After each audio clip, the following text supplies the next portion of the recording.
Dear viewers, Assalamu alaikum. With you all, I'm Igor Hassan Shobuz. Today I'm going to present a topic. Another topic is changing sentence. Another part of this changing sentence today I'm going to present. So let's see. So আজকে আমি তোমাদের সামনে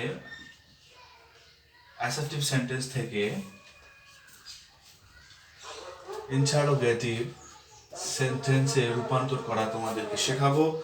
So first of all, you should know what is assertive sentence. Actually, assertive sentence is a sentence which makes a statement or an assertion. It's called assertive sentence. So in this assertive sentence, we will get the two types of sentences. First of all, affirmative assertive, and second of all, negative assertive. So আমরা আজকে দেখব assertive sentence থেকে কিভাবে interrogative sentence করা যায় অর্থের পরিবর্তন না করে, শুধুমাত্র স্ট্রাকচারের ভিন্নতা রেখে কিভাবে অ্যাসার্টিভ থেকে ইন্টারোগেটিভ সেন্টেন্সে রূপান্তর করা যায়. So let's see. অ্যাসার্টিভ সেন্টেন্সে যদি অক্সিলারি ভার্ব যুক্ত সেন্টেন্সগুলো থাকে তাহলে সেই ক্ষেত্রে, যেমন আমি বললাম, খুব সহজ একটা উদাহরণ দেওয়ার মাধ্যমে আমরা দেখব যে he is a good boy. He is a good boy. This is affirmative assertive. Affirmative assertive কেন বলছি? এখানে কোনো নট নাই, অর্থাৎ সে একটা ভালো ছেলে. খুব সহজ একটা উদাহরণ দিচ্ছি তোমাদের বোঝার সুবিধার্থে. তো দেখো যে এখানে অ্যাফার্মেটিভ অ্যাসার্টিভে আমরা ইন্টারোগেটিভ করার সময় সাধারণত ইন্টারোগেটিভ করার সময় কি করি? সাধারণত ইন্টারোগেটিভ করার সময় আমরা অক্সিলারি ভার্বটা সামনে নিই. তাহলে অক্সিলারি ভার্বটা আগে নিয়ে নিলাম. যে বাক্যে নট থাকবে না, অর্থাৎ অ্যাফার্মেটিভ অ্যাসার্টিভ থাকবে, সেই বাক্যটাকে আমরা basically according to tense just আমরা নেগেটিভ ইন্টারোগেটিভে পরিণত করব. যে বাক্যে নট থাকবে না সেই বাক্যে আমরা নট দেবো. তো সংক্ষিপ্ত রূপ ইন কমা টি, ইজেন্ট, সাবজেক্ট হি, বাকি অংশ বসে গেল. তাহলে দেখো, isn't he a good boy. He is a good boy. সে একটা ভালো ছেলে. কি সে কি একটা ভালো ছেলে না? অফকোর্স সে একটা ভালো ছেলে. তাহলে এখানে আমাদের অর্থে কোনো পরিবর্তন নেই, জাস্ট স্ট্রাকচারের ভিন্নতা. তাহলে এখানে ইন্টারোগেটিভ সেন্টেন্সে অক্সিলারি ভার্ব থাকবে. অক্সিলারি ভার্ব যদি থাকে সেন্টেন্সে তাহলে অক্সিলারি ভার্ব থাকবে. এরপরে যদি অ্যাফার্মেটিভ হয় তাহলে নেগেটিভের নট বসবে. যদি নেগেটিভ হয় এখানে তাহলে আমরা নট বসবে না. এরপরে বাকি অংশ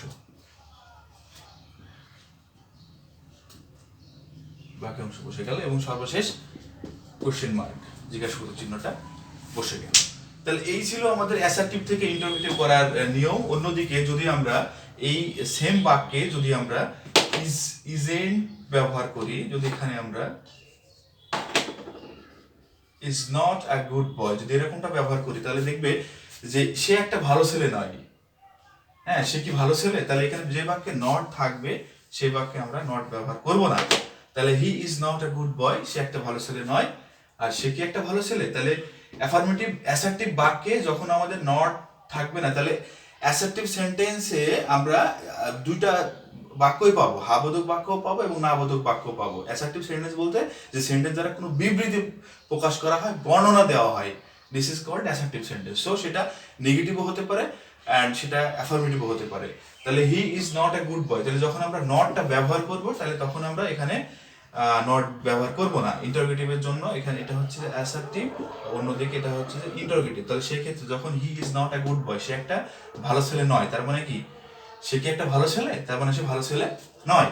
এবং সর্বশেষ জিজ্ঞাসাবোধক চিহ্ন হবে. অ্যাফার্মেটিভ থেকে নেগেটিভ করার সময় যখন আমরা অ্যাফার্মেটিভ টু নেগেটিভ পরিবর্তন করার সময় দুটো চেঞ্জ করছিলাম. ফার্স্ট অফ অল আমরা করছিলাম কি, অক্সিলারি ভার্বের পরে আমরা নট ব্যবহার করছিলাম নেগেটিভের জন্য, আর মূল শব্দের ঠিক বিপরীতার্থক শব্দ ব্যবহার করছিলাম. কিন্তু ইন্টারোগেটিভ সেন্টেন্সে কোনো মূল শব্দের অর্থাৎ অ্যাডজেক্টিভের কোনো বিপরীতার্থক শব্দ হবে না.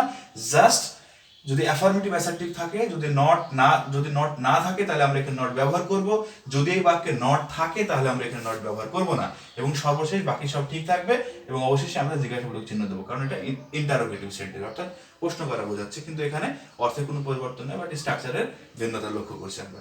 আচ্ছা, যে বাক্যে অক্সিলারি ভার্ব পেয়ে যাবো তাহলে সেই বাক্যে তো আমাদের এটা অ্যাফার্মেটিভ টু ইন্টারোগেটিভ সেন্টেন্স করা খুব বেশি কঠিন নয়. যেমন আমরা একটা বাক্য দেখব যে he can সেভ মানি, সে টাকা সঞ্চয় করতে পারে। তাহলে এই বাক্যে দেখো যে এখানে মডাল অক্সিলারি ভার্ব ব্যবহার হয়েছে ইন্টারোগেটিভ সেন্টেন্সের জন্য। ক্যান এর সাথে can't subject he save money, সে কি টাকা সঞ্চয় করতে পারে না, তার মানে অবশ্যই সে টাকা সঞ্চয় করতে পারে। তাহলে দেখো he can save money, can't he save মানি। যদি এখানে থাকতো যে হি ক্যান্ট সরাসরি, তাহলে আমরা ক্যান হি সেভ মানি এরকমটা ব্যবহার করতাম। ঠিক জাস্ট অপোজিটটা ব্যবহার করব আমরা। যদি নট থাকে তাহলে নট ব্যবহার করব না ইন্টারোগেটিভে, যদি নট না থাকে তাহলে আমরা ইন্টারোগেটিভে নট ব্যবহার করব, এবং সর্বশেষ বাকি সব ঠিক থাকবে এবং অবশেষে আমরা জিজ্ঞাসাবাদক চিহ্নটা ব্যবহার করব। That's clear? ওকে, এখন কথা হচ্ছে যে যেই সেন্টেন্সে আমাদের অ্যাকচুয়ালি ভার্বের যে তিনটা ফর্ম আছে, যে verb to be, verb to have, verb to do. Verb to be এর অক্সিলারি ফর্মগুলো গেল, এখন আমরা ভার্ব টু ডু এর যে ফর্মটা সেটা দেখব। যে দেখো সুপ্রিয় শিক্ষার্থী, আমার মনে হয় বিষয়টা খুব সহজে বোঝানোর চেষ্টা করছি এবং তোমরা বুঝবে। সেটা হচ্ছে যে হি গোজ টু স্কুল এভরিডে, সে নিয়মিত, সে প্রত্যেক দিন সে স্কুলে যায়। তাহলে যে সেন্টেন্সে সাবজেক্টের পরে ভার্ব থাকবে এবং ভার্বের সাথে যখন যেখানে আমরা অক্সিলারি ভার্ব, যে সেন্টেন্সে অক্সিলারি ভার্ব খুঁজে পাওয়া যাবে না সেই সেন্টেন্সে মাস্ট আমরা অবশ্যই কি ব্যবহার করব, ডু, ডাজ অথবা did. According to the sentence we have to find out that is present or past or another things. So we have to use, এখানে দেখো যে কি ব্যবহার করতে হবে, সাবজেক্টের পরে হি গোজ টু স্কুল এভরিডে। তাহলে এই বাক্যে সাবজেক্টের পরে মূল ভার্ব, তাহলে মূল ভার্ব, এই মূল ভার্ব থেকে আমাদের ইন্টারোগেটিভ করতে গেলে আমাদের ডু, ডাজ অথবা ডিড। সেন্টেন্স যদি প্রেজেন্ট টেন্স থাকে তাহলে আমাদের কি ব্যবহার হবে, ডাজ। ডাজের পরে ডাজেন্ট হি, এরপরে এই গোজ এর ইএস ফর্মটা তো আমাদের এখানে চলে এসেছে। তাহলে আমরা জাস্ট সিম্পল ফর্মে, বেস ফর্মে go to school every day. দেখো তাহলে he goes to school every day, সে প্রত্যেক দিন স্কুলে যায়। হ্যাঁ, doesn't he go to school every day, সে কি নিয়মিত বা প্রত্যেক দিন স্কুলে যায় না? অবশ্যই সে যায়। তাহলে এখানে বোঝা গেল যখন আমরা অক্সিলারি ভার্ব যুক্ত সেন্টেন্স পাবো না, মানে বি ভার্ব যুক্ত, ভার্ব টু বি যুক্ত সেন্টেন্স যখন আমরা পাবো না, তখন যদি ভার্ব টু ডু যুক্ত হয় তাহলে সেই ক্ষেত্রে অবশ্যই আমরা ডু অথবা ডাজ ব্যবহার করব। তাহলে এখানে subject third person singular number, তাই ভার্বের সাথে এস বা ইএস যুক্ত হয়েছে এবং সেই সাথে আমাদের এস বা এস যুক্ত হয়েছে, তাই আমরা অবশ্যই অক্সিলারি ভার্ব কি পাবো, ডাজ। কারণ এখানে subject third person singular number, does এবং ডাজ এর নট, এখানে ডাজ নট, এরপরে সাবজেক্ট, বাকি অংশ। যদি অন্যদিকে এরকম থাকতো যে দে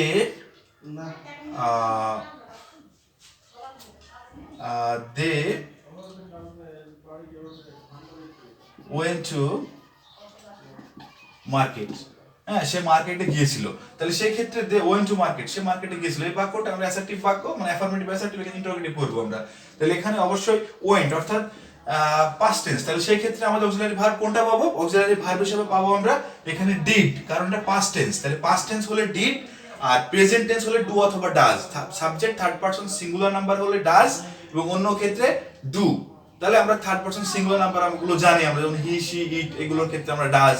অন্যদিকে দে বা থার্ড পারসন প্লুরাল নাম্বার অর্থাৎ একের অধিক যে নাম্বারগুলো আছে সে সর্বাবস্থায় আমরা কি ব্যবহার করব, ডু ব্যবহার করব। তাহলে এখানে দে ওয়েন্ট অর্থাৎ পাস্ট টেন্স, তাহলে আমরা ডিড, ডিডেন্ট, যেহেতু এটা অ্যাফার্মেটিভ আছে অর্থাৎ নেগেটিভ ইন্টারপ্রেট করতে হবে, অর্থাৎ কোনো অ্যাফার্মেটিভ অ্যাসার্টিভ বাক্যকে ট্রান্সফরমেশনে ইন্টারোগেটিভ করতে গেলে জাস্ট নেগেটিভ ইন্টারোগেটিভ করব। যদি নট না থাকে আমরা নট ব্যবহার করব, এখানে নট থাকলে আমরা নট ব্যবহার করব না। তাহলে ডিডেন্ট দে দেওয়ার পরে এই পাস্ট ফর্মটা আমরা প্রেজেন্ট সিম্পলে হয়ে যাবে, কারণ এখানে ডিডেন্ট আসলো, এজন্য আমরা পরবর্তীতে সিম্পল ফর্মে হয়ে যাবে গো টু মার্কেট। হ্যাঁ, তারা কি মার্কেটে যায়নি? তারা অবশ্যই মার্কেটে গিয়েছিল, তাই না? তারা কি মার্কেটে গিয়েছিল না, মানে যায়নি, অর্থাৎ তারা অবশ্যই মার্কেটে গিয়েছিল। তাহলে এর অর্থের কোনো পরিবর্তন নাই। তারা কি মার্কেটে যায়নি, তার মানে কি অবশ্যই এখানে বুঝেছে তারা অবশ্যই মার্কেটে গিয়েছিল। তাহলে এরকমটা গেল। অন্যদিকে যদি আমরা এরকম নেগেটিভ থাকে, যেমন he did not invite me, সে আমাকে আমন্ত্রণ করেনি অর্থাৎ করেছিল না। তাহলে এখানে ডিড নট, তাহলে এখানে অবশ্যই ইন্টারোগেটিভের জন্য জাস্ট ডিড আসবে সামনে, এরপরে সাবজেক্ট চলে যাবে, নট আসে তাহলে নট এখানে বসলো না, তাহলে সেই ক্ষেত্রে বাকি অংশ। ইনভাইট, সে আমাকে ইনভাইট করেনি, সে কি আমাকে ইনভাইট করেছিল, সে কি আমাকে আমন্ত্রণ করেছিল, দাওয়াত দিয়েছিল, না সে দেয়নি। তাহলে ডিড হি ইনভাইট মি। এই তো ছিল আমাদের নেগেটিভ থেকে অ্যাফার্মেটিভ, অ্যাফার্মেটিভ থেকে নেগেটিভ করার নিয়ম। তো সেই ক্ষেত্রে আমরা অন্য আরো অনেকগুলো ফর্মে দেখব, যেমন যে কোনো ফর্মে যেভাবে থাক না কেন আমরা ঠিক সেভাবেই করে দিব, অসুবিধা নাই। তো যেমন যদি আমরা ভার্ব টু ডু দেখলাম, ভার্ব টু বি দেখলাম এবং ভার্ব টু হ্যাভ দেখবো। যেমন ভার্ব টু হ্যাভ এর ক্ষেত্রে কি বলছে, যেমন হি হ্যাজ এ কার, হ্যাঁ তার একটা গাড়ি আছে। কি তার কি একটা গাড়ি নাই, অর্থাৎ এখানে জাস্ট সিম্পলি হ্যাজ সামনে আসলো, হ্যাজন্ট হি এ কার, এরকম জাস্ট হি হ্যাজ এ কার। আবার যদি আমরা এরকম বলি, আরেকটা নিয়ম আমরা এর সাথে অ্যাড করব, সেটা হচ্ছে যে এরকম যে হি হ্যাজ নট কার না ব্যবহার করবো আমরা হি হ্যাজ নো কার, তার কোনো গাড়ি নাই। তাহলে এখানে সেক্ষেত্রে কি হবে, হি হ্যাজ নো কার, তার কোনো গাড়ি নাই, তার কি কোনো গাড়ি আছে, অর্থাৎ অক্সিলারি ভার্বটা আগে চলে আসবে। আর এই বাক্যটা নেগেটিভ, তাই আমরা কি অ্যাফার্মেটিভ করলাম, হ্যাজ হি, হ্যাঁ হ্যাজ হি, নো এর পরিবর্তে কি ব্যবহার হবে, অ্যানি ব্যবহার হবে, অ্যানি কার। তাহলে এখানে আমরা নো থাকলে পরে আমরা ইন্টারোগেটিভ কি করব, আমরা নো এর পরিবর্তে ইন্টারোগেটিভ আমরা অ্যানি ব্যবহার করব নো এর স্থানে, আর বাকি যেভাবে থাকবে সেভাবে লাস্টে যে আমরা কোশ্চেন মার্ক ব্যবহার করব। অতএব হি হ্যাজ নো কার, তার কোনো গাড়ি নেই, তার কি কোনো গাড়ি আছে, অতএব তার কোনো গাড়ি নাই। তাহলে নো থাকলে কি হবে, অ্যানি ব্যবহার হবে। উদাহরণ আরেক, তাহলে আমরা মোটামুটি ভাবে বেসিকটা ক্লিয়ার হলাম। এখন আমরা নেক্সট রুলগুলো কভার করব। এখন দেখব যে এরকম একটা সেন্টেন্স নো দিয়ে, যেমন there is no use of the law, এই আইনের কোনো ব্যবহার নাই, there is no use of the law.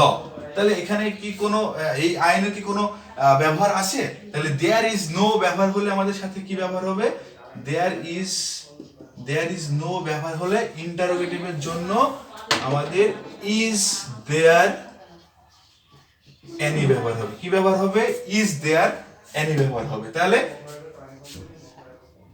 Is auxiliary ভার্বটা আগে চলে আসলো, এরপরে সাবজেক্ট ব্যবহার হলো ইজ দেয়ার, নো এর পরিবর্তে কি ব্যবহার হলো, এনি। তাহলে is there any use of the law,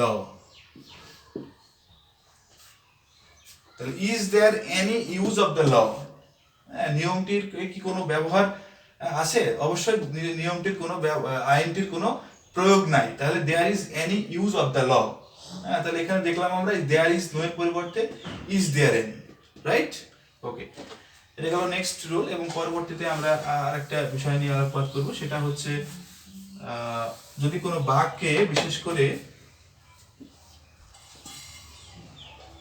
nothing থাকে, তাহলে সেই ক্ষেত্রে আমরা প্রথমে বলেছি যে অ্যাসার্টিভ সেন্টেন্স বলতে সেটা it can be affirmative or negative. হ্যাঁ, তো নাথিং যুক্ত অ্যাসার্টিভ বাক্য আমরা কি করব, যেমন আমি বললাম যে I have nothing to do, আমার কিছু করার নাই, I have nothing to do, I have nothing to do. তাহলে নাথিং থাকলে আমরা কি হবে, হ্যাঁ অবশ্যই ইন্টারোগেটিভের জন্য এনিথিং ব্যবহার করব। কি ব্যবহার করব, এনিথিং ব্যবহার করব। তাহলে সংক্ষিপ্তভাবে নাথিং থাকলে আমরা কি ব্যবহার করব, এনিথিং।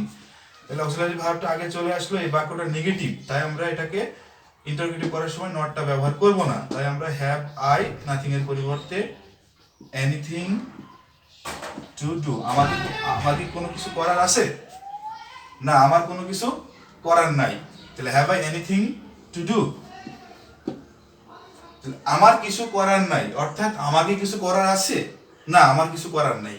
অতএব there is no sense according to the meaning, but here we will get the meaning is same but its structure is different from each other. So have I anything to do, আমার কি কোনো কিছু করার আছে, অর্থাৎ আমার কিছু করার নাই।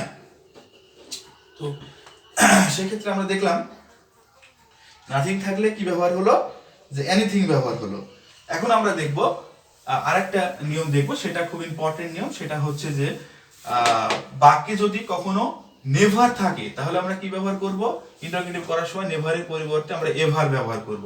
যেমন সাধারণত আমরা কি বলছি, যে আই নেভার ড্রিঙ্ক টি, আমি কখনো চা পান করি না। তাহলে এই বাক্যটা অবশ্যই এটা কি অ্যাসার্টিভ সেন্টেন্স। তাহলে সেই ক্ষেত্রে আমরা ইন্টারোগেটিভ করার সময়তে দেখো যে আই নেভার ড্রিঙ্ক টি, আমি কখনো চা পান করি না। কি আমি কি কখনো চা পান করি, কোশ্চেনটি এরকম হবে। অর্থাৎ এই বাক্যের সাবজেক্টের পরে মূল ভার্বের ড্রিঙ্ক, তাহলে অবশ্যই আমাদের ডু অথবা ডাজ। সেই ক্ষেত্রে সাবজেক্ট যদি থার্ড পারসন সিঙ্গুলার নাম্বার হয় তাহলে ডাজ, অন্যান্য ক্ষেত্রে ডু। অর্থাৎ আই ফার্স্ট পারসন, তাহলে আমরা কি ব্যবহার করব, ডু আই। নেভারের পরিবর্তে এভার, ড্রিঙ্ক টি, বাকি অংশ বসে গেল। তাহলে do I ever drink tea, আমি কি চা পান করি না, কখনোই আমি চা পান করি না। তাহলে দেখো খুব সহজ হয়ে গেল। তাহলে সেই ক্ষেত্রে যদি আমি বলতাম যে এখানে নেভার না দিতাম তাহলে কি হতো, নেভার যদি না ব্যবহার করতাম তাহলে এখানে I drink tea, normally drink tea, আমি চা পান করি, আমি কি চা পান করি না। তাহলে অবশ্যই এরকম ব্যবহার হতো কি, don't I I drink tea, তাহলে কি হবে, ডোন্ট আই ড্রিঙ্ক টি, আমি কি চা পান করি না, তার মানে আমি চা পান করি না, তার মানে কি আমি চা পান করি।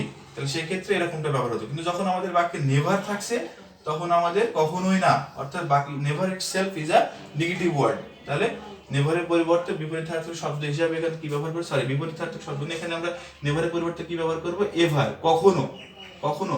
আচ্ছা, তাহলে সেই ক্ষেত্রে আমরা নেভারের পরিবর্তে এভার ব্যবহার করব। তাহলে এটা একটা নিয়ম গেল।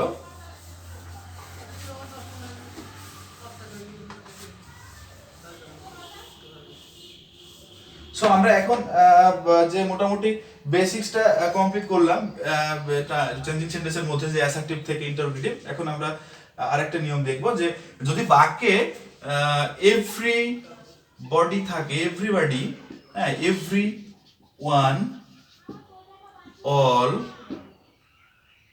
এভরি ম্যান, এরকমটা থাকে, তাহলে ইন্টারোগেটিভ করার সময়তে আমরা বেসিক্যালি হু এরপরে অ্যাকর্ডিং টু দ্য সাবজেক্ট, অর্থাৎ সাবজেক্ট এভরিবডি একটা, হ্যাঁ, এখানে সিঙ্গুলার হিসেবে ধরা হয়েছে। অতএব এখানে হু এর পরে সাধারণত যদি প্রেজেন্ট টেন্সে হয় তাহলে ডাজ নট বসে, আর পাস্ট টেন্সে হলে পরে ডিড নট বসে, অ্যাকর্ডিং টু দ্য টেন্স। হ্যাঁ, যদি টেন্স অনুসারে খেয়াল করি তাহলে আমরা অবশ্যই আমরা এভরিবডির ক্ষেত্রে যেমন একটা উদাহরণ দিয়ে আমি জিনিসটা ক্লিয়ার করি, তোমরা দেখো যে এভরিবডি লাভস ফ্লাওয়ার, প্রত্যেকেই ফুল ভালোবাসে। হ্যাঁ, তাহলে কে ফুল ভালোবাসে না, তার মানে কি প্রত্যেকেই ফুল ভালোবাসে। তাহলে আমরা এখানে হু এর পরে হু ডাজ নট, কেন ডাজ নট ব্যবহার করলাম, কারণ এখানে এভরিবডি সিঙ্গুলার, তাহলে এই সিঙ্গুলার হলে পরে ডাজ, প্লুরাল হলে পরে ডু, আর টেন্স প্রেজেন্ট টেন্স হলে পরে আমাদের ডু অথবা ডাজ, পাস্ট টেন্স হলে পরে ডিড। তাহলে বিষয়টা একদম সহজ। তাহলে এখানে এভরিবডির পরিবর্তে যে হু ডাজ নট লাভ ফ্লাওয়ার, এখানে লাভস কিন্তু ব্যবহার করব না, কারণ ডাজ এর মধ্যে কিন্তু লাভস এর এস, এই যে লাভস, এটা আমরা অলরেডি কভার করেছি। তাহলে who does not love flower, কে ফুল ভালোবাসে না, অতএব প্রত্যেকে ফুল ভালোবাসে। ঠিক আছে, তাহলে এভরিবডি লাভস ফ্লাওয়ার। এরপরে যদি আমি বলি যে প্রত্যেকেই একজন মিথ্যাবাদী কি করে, ঘৃণা করে। হ্যাঁ, যেমন আমরা কি বললাম যে এভরিওয়ান হেটস আ লায়ার, প্রত্যেকে মিথ্যাবাদীকে কি করে, ঘৃণা করে। কে ঘৃণা করে না, তার মানে প্রত্যেকে ঘৃণা করে, তাই না বিষয়টা। তাহলে এভরিওয়ান এর পরিবর্তে কি ব্যবহার হবে আমাদের, সরাসরি আমরা খুব ইজিতে চিন্তা করব, everyone, everybody, all, every man, এরকম থাকলে আমরা সাধারণত কি ব্যবহার করব, হু ডাজ নট, কি ব্যবহার করব, who does not hate a liar, কে মিথ্যাবাদীকে পছন্দ করে না, কে মিথ্যাবাদী ঘৃণা করে না, সরি, কে মিথ্যাবাদীকে ঘৃণা করে না, অর্থাৎ প্রত্যেকেই ঘৃণা করে, তাই না। তাহলে লাস্টে আমাদের কোশ্চেন মার্ক ব্যবহার করব যাতে করে ইন্টারোগেটিভ সেন্টেন্সটা চেনা যায়। তাহলে এই ছিল অ্যাসার্টিভ থেকে ইন্টারোগেটিভের অন্যতম একটা নিয়ম। এরপরে যদি আমরা আরেকটা সেন্টেন্স কে করতে যাই তাহলে আরো বিষয়টা ক্লিয়ার হবে। যেমন এখানে বললাম,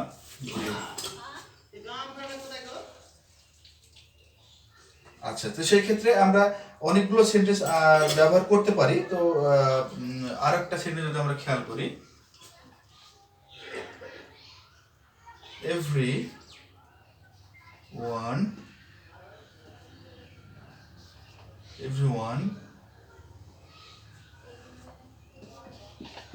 loves music, জাস্ট আমরা এরকম বললাম যে প্রত্যেকেই গান ভালোবাসে। হ্যাঁ, everyone loves music, তাহলে এটা ইন্টারোগেটিভ কি হবে, everyone এর পরিবর্তে এখানে সরাসরি ইন্টারোগেটিভে আমরা কি ব্যবহার করব, এই বাক্যটা অ্যাফার্মেটিভ অ্যাসার্টিভ, তাই আমরা ইন্টারোগেটিভ করার সময় সাধারণত কি করতে হয়, অবশ্যই অক্সিলারি ভার্ব নিয়ে আসতে হবে, সেখানে নট যোগ করতে হবে, যেহেতু এখানে ওভাবে নেগেটিভ করা নাই, তাহলে সেক্ষেত্রে আমরা কি ব্যবহার করব, who does not, sorry, who does not, এরপরে লাভস এর যে এস এখানে হবে না, হু does not love music, K music পছন্দ করে না, অর্থাৎ প্রত্যেকে মিউজিক পছন্দ করে। আচ্ছা, তাহলে এটা গেল আমাদের প্রেজেন্ট টেন্স, প্রেজেন্ট সিম্পল টেন্সের যে ব্যবহারটা। এরপরে আমরা পাস্ট টেন্স হিসেবে দেখবো যে এরকম বললাম যে এভরিবডি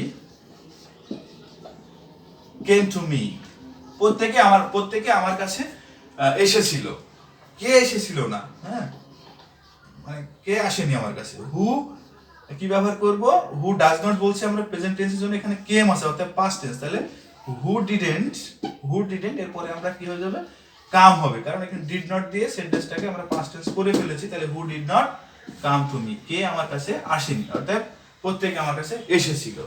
তাহলে every man, all, everybody, every one, every father, every mother, এভাবে এভরি যুক্ত বাক্যের ক্ষেত্রে আমরা সরাসরি অ্যাকর্ডিং টু দ্য সাবজেক্ট যদি সিঙ্গুলার হয় অবশ্যই এভরিবডি, এভরিওয়ান এগুলো সিঙ্গুলার, তাহলে সেই ক্ষেত্রে আমরা হু ডাজ নট ব্যবহার করে অথবা পাস্ট টেন্স হলে হু ডিড নট ব্যবহার করে বাকি অংশ সেম ভাবে রেখে, অর্থাৎ পাস্ট হলে পরে প্রেজেন্ট করতে হবে ডিড নটের পরে, আর প্রেজেন্ট টেন্স হলে প্রেজেন্ট টেন্স করে এস বেস যোগ থাকলে সেটা উঠে যাবে, বাকি অংশ সিম্পল বসে মূল ভার্ব বেস ফর্ম বসে বাকি অংশ কমপ্লিট হবে। তো এই ছিল আমাদের অ্যাফার্মেটিভ যুক্ত এভরিবডি, এভরিওয়ান যুক্ত।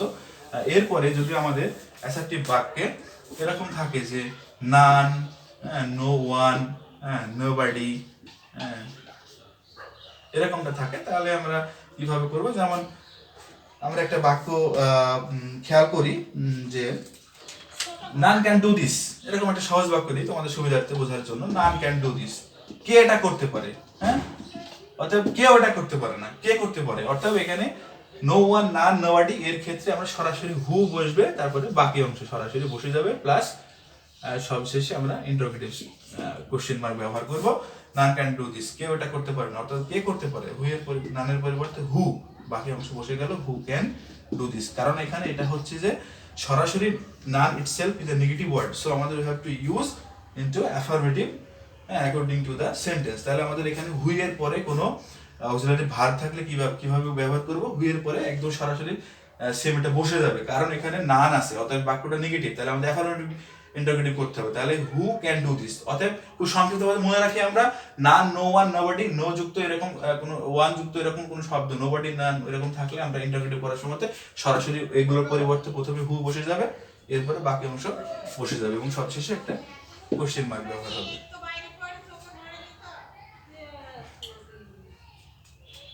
আচ্ছা, তো সেই ক্ষেত্রে আমরা এরকম দেখলাম। এছাড়াও এই তো ছিল মোটামুটি আজকের আলোচনা। আমি মোটামুটি আজকে আলোচনা শেষ করে দিলাম। তো আশা করি অ্যাসার্টিভ থেকে ইন্টারোগেটিভ সেন্টেন্স এর কোনো প্রবলেম থাকবে না ইনশাল্লাহ। এর মধ্যে আমাদের সব জোসগুলো এবং পরীক্ষাতে যেগুলো আসবে তোমাদের কমন পড়বে। So thank you very much, it's too fine. আসসালামু আলাইকুম।